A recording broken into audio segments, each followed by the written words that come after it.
Pasal 32 dan 35 Undang-Undang ITE itu kan ancaman hukumannya di atas 5 tahun. Sedangkan alasan untuk melakukan penahanan itu kan harus di atas 5 tahun.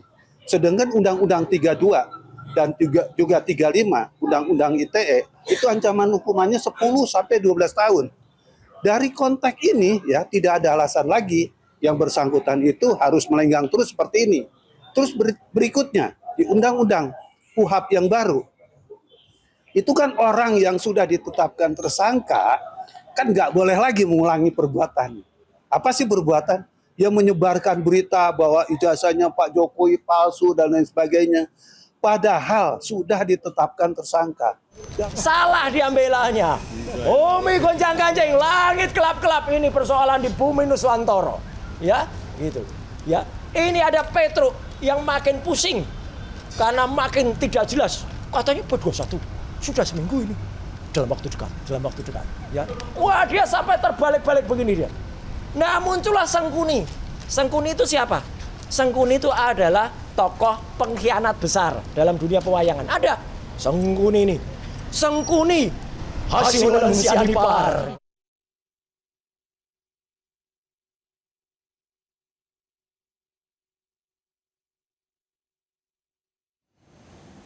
Pemirsa, tersangka kasus ijazah Jokowi Roy Suryo mengaku tidak gentar menghadapi proses persidangan kasus dugaan fitnah terkait tudingan ijazah palsu mantan Presiden Jokowi. Bahkan ia menyatakan keyakinannya semakin kuat setelah menyoroti sejumlah pernyataan Jokowi yang menurutnya tidak konsisten.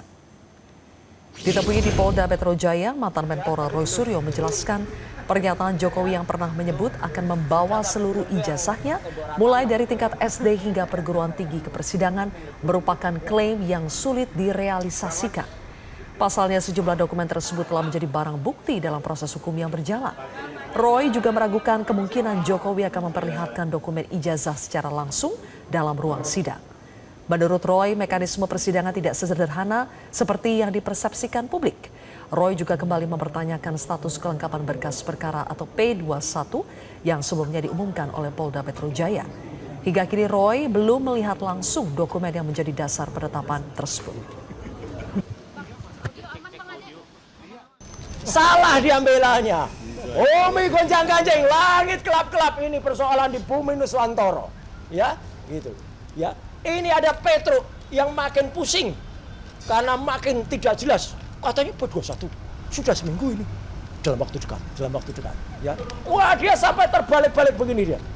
Nah, muncullah Sengkuni. Sengkuni itu siapa? Sengkuni itu adalah tokoh pengkhianat besar dalam dunia pewayangan. Ada Sengkuni ini. Sengkuni Hasibulan Sianipar. Gerah dengan sikap Roy Suryo CS yang terus berulah, kubu pelapor ijazah Jokowi mendesak Polda Metro Jaya segera menangkap Roy Suryo bersama 4 tersangka lainnya. Berkas perkara ijazah Jokowi sudah lengkap alias P21 dan tinggal menunggu pelimpahan barang bukti serta tersangka ke kejaksaan.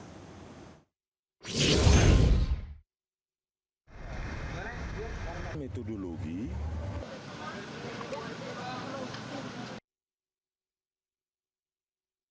Kubu pelapor kasus ijazah Jokowi kembali mendesak polisi untuk segera menangkap dan melakukan penahanan terhadap tersangka Roy Suryo CS pasca diumumkannya status P21 atau berkas perkara ijazah Jokowi lengkap dan tinggal dilimpahkan ke kejaksaan. Koordinator Tim Hukum Merah Putih Suhadi menjelaskan penahanan perlu dilakukan karena Roy Suryo dinilai memenuhi syarat subjektif dan objektif sebagaimana diatur dalam hukum acara pidana. Tak hanya itu, pasal yang disangkakan kepada Roy memiliki ancaman di atas 5 tahun serta mencegah terulangnya perbuatan yang dipersoalkan dalam perkara tersebut. Di pasal 32 dan 35 Undang-Undang ITE itu kan ancaman hukumannya di atas 5 tahun. Sedangkan alasan untuk melakukan penahanan itu kan harus di atas 5 tahun. Sedangkan Undang-Undang 32 dan juga 35 Undang-Undang ITE itu ancaman hukumannya 10 sampai 12 tahun. Dari konteks ini ya tidak ada alasan lagi yang bersangkutan itu harus melenggang terus seperti ini. Terus berikutnya di Undang-Undang KUHP yang baru, itu kan orang yang sudah ditetapkan tersangka kan nggak boleh lagi mengulangi perbuatan. Apa sih perbuatan? Yang menyebarkan berita bahwa ijazahnya Pak Jokowi palsu dan lain sebagainya. Padahal sudah ditetapkan tersangka. Sementara kubu Roy Suryo CS kembali menyerang kubu pelapor serta mantan tersangka kasus ijazah Rismon Sianipar. Roy mempolisikan Wakil Ketua Umum Peradi Bersatu, Lekumanan, dan Rismon atas dugaan pemberian keterangan palsu dan fitnah. Roy menyebut laporan terhadap Lekumanan dibuat karena Waketum Peradi Bersatu itu melaporkan dirinya. Sedangkan Rismon terus mengunggah tuduhan soal membawa pulang aset milik Kemenpora. 4.115. Nah, terlapornya namanya Rismon Hasiulan Sianipar. Pasal yang dilaporkan adalah 434, yaitu fitnah, dan 438. Ya, itu tentang persangkaan palsu. Apa yang disangkakan dia dan palsu? Yaitu dia sengaja, saya ulangi lagi, sengaja. Dia pada tanggal 5 Juni, 6 Juni, 7 Juni, dan satu lagi 8 Juni mengupload informasi yang sengaja. Ini kalau istilahnya orang itu kopoh, ya. Kopoh itu bebal, kayak kerbau itu sudah dicokok, nggak boleh belok sana, belok terus. Jadi dia tuh sudah diberitahu, dan pada postingan yang kedua dia sudah tahu kalau saya sudah menjabat, itu persoalannya sudah inkrah. Tapi dia tetap terus. Artinya orang ini sudah diberitahu, Mon, yang kamu lakukan itu salah. Itu sudah inkrah, ngeyel dia. Roy dan Rismon kini telah berseberangan. Rismon yang dulu bersama-sama Roy dan Dr. Tifa membuat buku Jokowi White Paper, kini justru dipolisikan Roy Suryo. Di sisi lain, publik masih menunggu kepastian pelimpahan berkas bersama para tersangka oleh penyidik Polda Metro Jaya kepada kejaksaan. Hal ini diperlukan agar kasus ijazah Jokowi segera disidangkan. Tim Liputan Metro TV. Setelah menyangkal kasus ijazah Jokowi yang diusut Polda Metro Jaya telah P21, kubu Roy Suryo CS kini melaporkan mantan tersangka kasus ijazah Rismon Sianipar ke Polda Metro Jaya. Benarkah pelaporan tersebut lantaran Rismon sudah berseberangan dengan Roy Suryo CS? Saya akan membahasnya bersama dengan kuasa hukum Roy Suryo CS Abdul Ghafur Sangaji dan kuasa hukum Rismon Sianipar Jamada Girsang. Selamat malam Pak Ghafur dan Pak Jamada. Selamat malam Mbak Zilvia. Oke, baik. Malam, Pak Ghafur, Mbak saya ke Anda dulu ya. Selamat malam semuanya. Selamat malam. Berkas perkara klien Anda, Pak Ghafur, Roy Suryo, sekarang sudah P21 dan tinggal menunggu jadwal pelimpahan tersangka serta barang bukti.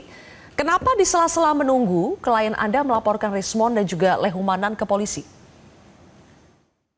Jadi harus dibedakan Mbak Zilvia, laporan terhadap Rismon itu tidak ada kaitannya sama sekali dengan ijazah ya, atau tidak ada kaitannya juga dengan hasil penelitian dia terbaru dalam buku Pak Jokowi. Tidak ada juga kaitan dengan upaya dia untuk mendapatkan RJ sehingga keluar SP3. Itu dua perbuatan yang berbeda, locus tempus delictinya, kemudian unsur deliknya juga sangat berbeda. Yang dilaporkan oleh Mas Roy itu ada dua pasal. Pasal yang pertama itu adalah pasal 434, yaitu fitnah. Fitnah itu dilakukan secara berlanjut dari tanggal 5, tanggal 6, tanggal 7, dan tanggal 8 Juni 2026. Jadi tidak ada sama sekali kaitannya dengan ijazah Pak Joko Widodo, karena ini tempusnya juga baru. Dan itu dilakukan secara berlanjut, atau kalau dalam ilmu hukum kita sebut sebagai forgesit handling.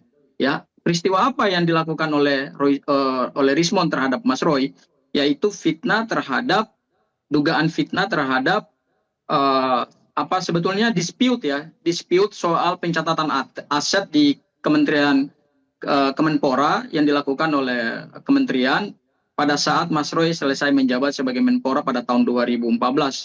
Kemudian perkara itu karena naik dalam proses persidangan perdata, Menteri pengganti Mas Roy yaitu Imam Nahrawi kemudian menggugat dan setelah itu mencabut gugatan perdata sehingga perkara itu sudah tidak lagi menjadi dispute gitu ya. Namun yang dilakukan oleh Rismon adalah dia mengungkap fakta-fakta atau data-data yang tentu tidak valid, tidak benar, karena saya yakin dan percaya Rismon tidak pernah membaca posita gugatannya Pak Imam Nahrawi ya terkait dengan jumlah aset yang menjadi dispute antara menteri lama dan menteri baru, dan itu sudah selesai, sudah inkrah ya. Sudah ada putusan perdatanya yaitu putusan 411 garing PDTG garing 2019 garing PN Jakarta Selatan penggugat Imam Nahrawi melawan tergugat KRM Roy Suryo Notodiprojo. Jadi apa yang disebutkan oleh Rismon itu tentu sesuatu yang tidak berdasar, itu dugaan tuduhan-tuduhan dan itu harus dimintai pertanggungjawaban. Jadi Oke, pasal Pak yang Gafur. dilaporkan itu adalah 434 terkait dengan fitnah terhadap sesuatu yang sesuatu itu tidak benar. Dan pasal yang kedua adalah pasal 438 KUHP, yaitu adanya persangkaan-persangkaan palsu yang dilakukan oleh Rismond dari tanggal 5, tanggal 6, tanggal 7, dan tanggal 8 Juni melalui kanal YouTube Balige Academy yang itu adalah milik dia pribadi. Yang tadi objeknya adalah adanya dugaan fitnah-fitnah, ya, penyebaran prasangka-prasangka yang tidak benar terhadap Roy Suryo gitu ya. Kami sangat menyayangkan apa yang dilakukan oleh Rismond ya. Rismond Baik, ketika Pak sudah Gafur. mendapatkan SP3 ya sudah duduk tenang ya kan. Tidak perlu lagi Oke. menyerang mantan Baik. kawan yang mungkin Pak sekarang sudah Gafur, jadi lawan. sampai di situ gitu dulu ya. Kan itu Saya lebih ingin minta baik tanggapannya daripada- langsung dari Pak Jamada. Pak Jamada, apa tanggapan klien Anda setelah dilaporkan oleh mantan rekan satu kubunya ke Polda Metro Jaya, Roy Suryo? Ya, oke, selamat malam Mbak Silvi dan Gafur. Selamat malam. Pertama adalah begini ya. Kami kebetulan ada konsentrasi baru. Kebetulan saya lagi OTW ke Polda juga ini dalam rangka masih sekitar urusan ijazah ini. Dan mengenai laporan ini kami belum perhatikan secara seksama. Dan kami tidak tahu pasalnya apa dan arahnya apa. Tindak pidana apa yang dilakukan oleh Rismond, saya belum care dan saya belum tertarik membahas ini. Ada yang lebih penting di hadapan saya, yang lebih bermoral di hadapan saya. Bagi saya adalah, saya jelaskan berkali-kali di televisi, kita advokat ini memberikan nasihat kepada klien kita, jangan ke arah plead case by case. Ya, saya tidak mengajak rekan-rekan advokat yang lain menjadi problem solving, menjadi mediator like me. Tapi setidaknya kita ongoing concern, tapi jangan membuat perkara di atas perkara. Saya tidak suka itu. Ya, jadi oleh sebab itu perkara yang jangankan laporan ini. Mungkin ada beberapa laporan kepada klien saya Rismond Hasilwan Syanipar. Saya boleh katakan saya belum tertarik. Karena belum diproses pun satu pun itu. Termasuk laporan Pak JK 3 bulan lalu ya di Barreskrim. Itu sebenarnya lebih penting daripada yang lain. Tapi itu pun belum ada gerakan-gerakan apapun di situ. Jadi sekali lagi Mbak Silvi, Pak Jarmada. saya sampaikan, ya. Iya, tadi disebutkan Ya, oleh Pak Gafur bahwa pasal yang dilaporkan itu terkait dengan 434, terkait dengan fitnah dan juga 438, terkait dengan persangka-persangkaan palsu. Soal pernyataan-pernyataan Rismond terkait dengan pencatatan aset Kemenpora saat Roy Suryo menjabat sebagai Menpora. Kurang lebih laporannya terkait itu, Pak. Ya, saya sepintas ya, bukannya saya tidak tahu Mbak Silvi. Tadi saya katakan saya belum concern ke arah ini. Saya tahu, ya itu kasus, katakanlah kalau kita bicara quote and quote kasus ya, itu adalah tentang aset negara yang berjumlah 3.200 itu. Ya, jangan lupa itu badan milik negara. Yang 3.200 sekian aset itu terjadi 2014 sampai 2016, periode Roy Suryo jadi Menpora kalau nggak salah. Kemudian masuk ke pengadilan. Saya bukan tidak tahu. Saya ini pengacara yang tahu lah. Tapi artinya bagi saya itu saya tidak concern untuk itu. Bukan saya tidak berarti tidak perhatikan. Saya perhatikan. Tapi ada eskalasi tugas-tugas kita. Pelaku advokat. Mana the most important thing. Dibandingkan yang lain gitu. Bukan saya meremehkan ya. Dan itu perkaranya itu ditarik oleh Kemenpora waktu itu. Bukan berlanjut. Menurut saya itu ditarik oleh Kemenpora saat ini 2019. Nah, persoalannya sekarang, apakah penarikan itu, aset itu dikembalikan lagi atau tidak? Itu menjadi persoalan. Apakah aset yang 3.200 sekian itu yang bernilai 9M kurang lebih 9 miliar ya, apakah sudah dikembalikan sekarang kepada negara sesuai dengan PP 27 2014? Itu, cuma kan saya tahu, bukan saya tidak tahu Mbak Silvi, saya tahu, I know it very well. Ya, Tapi saya menganggap itu katakan, tidak penting ya, kita Pak ada Jamada konsep. ya? Ya. Oke, saya follow up lagi ya pertanyaannya ya. Kenapa Anda menganggap bahwa pelaporan ini tidak penting? Apakah karena ada nuansa dendam personal di situ sehingga Anda tidak menganggap ini penting atau bagaimana, Pak? Mbak Silvi, bukan tidak penting, saya tidak katakan tidak. Bukan ini yang terpenting sekarang di profesi saya. Bukan ini yang terpenting. Kalau soal laporan ke Rismon itu ada beberapa. Tapi yang sekarang yang kita perlu apa adalah 21, mau tahap 2, dan selanjutnya. Itu yang menjadi mainstream perkara ini. Yang lain-lain bagi saya itu nomor 2 dan seterusnya lah. Waduh, belum menjadi skala ada yang prioritas lebih ya penting sekarang di bangsa ini. Kita harus benar-benar konsen ke bangsa, bukan ke pribadi-pribadi. Perkara ini juga sebenarnya bagaimana? Sekarang, jujur ya, sekarang saya katakan, siapa yang melaporkan? Roy melaporkan Rismon. Jangan lupa itu ya. Roy melaporkan Rismon, bukan Rismon yang melaporkan Roy. Jangan lupa, ada etikanya loh. Ada etikanya loh. Jangan lupa itu, kita advokat punya etika. Kita punya etika. Saya bicara, mohon ditafsirkan bagi advokat yang terlibat di sini. Beda dengan waktu RJ, itu tidak berlawanan secara hukum. Beda arah. Saya katakan beda arah, bukan berlawanan hukum. Kalau sekarang benar-benar berbenturan, dibenturkan oleh siapa? Siapa yang membenturkan di sini? Mari renungkan sama-sama. Oleh sebab itu saya bilang, advokat ofisi mendebile harus perhatikan itu. Oke. Kalau Baik, Pak Jamada. tidak punya pengalaman, minimal 20 tahun jadi pengacara baru tahu. Saya udah 20 tahun lebih.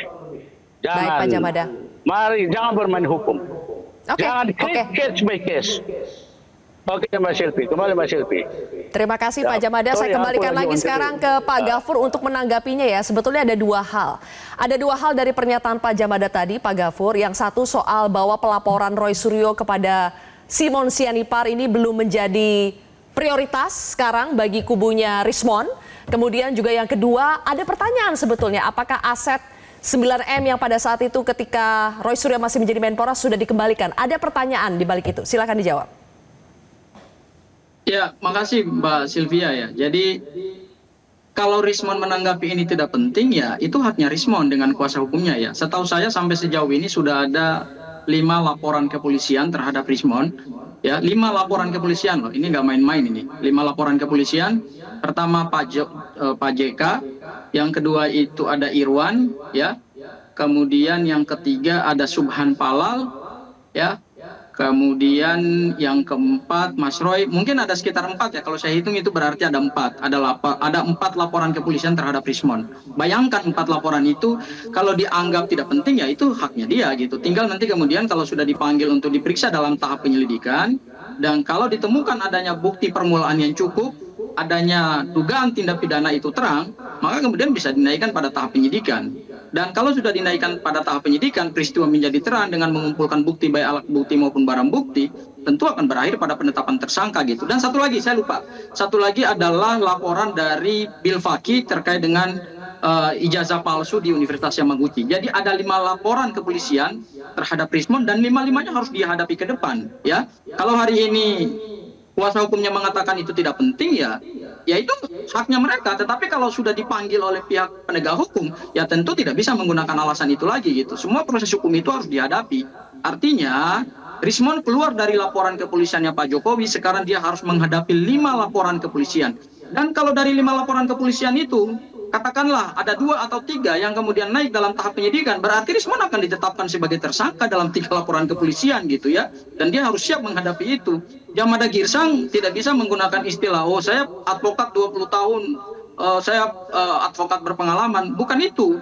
Yang dilawan adalah bagaimana Jamada Girsang melakukan pembelaan terhadap Rismon. Sebentar dulu. Jagir, tadi kamu bicara saya nggak bantah. Kamu bicara saya nggak bantah. Kasih saya waktu. Saya sarankan, kita pernah bersama-sama. Anda bicara, Anda bicara saya nggak potong. Anda ngomong banyak saya nggak potong. Biarkan dulu, nanti silakan Anda bantah. Jangan.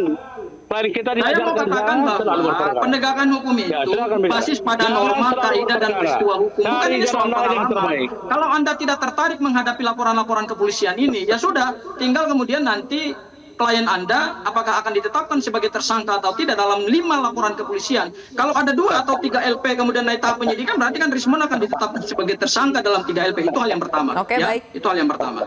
Hal yang kedua, Mbak Zilvi, ketika kita bicara etika, justru saya mempertanyakan etika daripada seorang Djamada Girsang. Kenapa? Ini saya serius ini, ya. Apa itu? Djamada Girsang kok sibuk sekali dengan P21.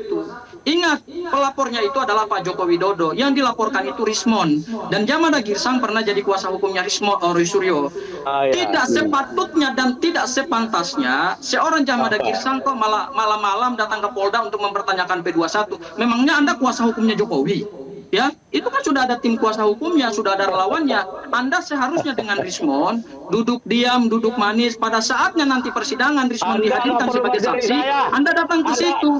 Roy Suryo pernah memberikan kuasa kepada Anda dalam perkara ini.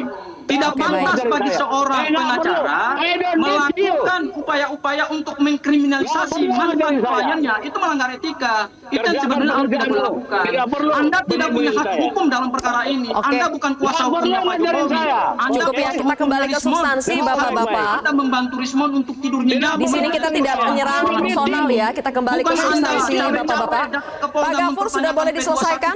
Saya berikan kesempatan kepada Pak Djamada untuk merespon. Bukan hukumnya siapa? Saya justru hari ini mempertanyakan integritas Anda sebagai seorang advokat.